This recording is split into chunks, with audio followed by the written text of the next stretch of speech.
ТФГУ на своей базе имеет 3 инновационных предприятия, более 30 лабораторий, в том числе конструкторские и проектные подразделения. В одном из таких студенты 3-го курса естественно-географического факультета производят войлочную продукцию. Технология тут своя. Мы рисуем узоры вот на этих тувинских национальных вот эти вот безрукавки, вот это вот детские ботинки из войлока сделаны нашими руками, студентами. Я научился за один день. Тут ничего сложного, в принципе.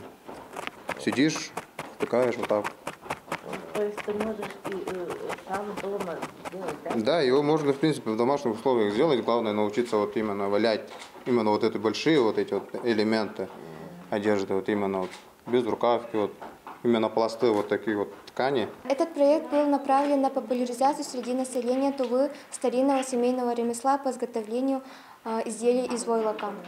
В рамках проекта был поставлен следующие задачи, такие как организация выставки изделий участников проекта и организация 6 мастер-классов по изготовлению изделий из войлока по технологии старинного. В сам войлок, из которого делают одежду местные студенты, включены компоненты, обеспечивающие электроподогрев. Данная экспериментальная технология отлично подойдет табунщикам в зимнее время для устойчивого тепла тела. В настоящее время проводятся работы по увеличению ассортимента войлочных изделий путем включения в структуру войлока электропроводящих и нагревательных компонентов.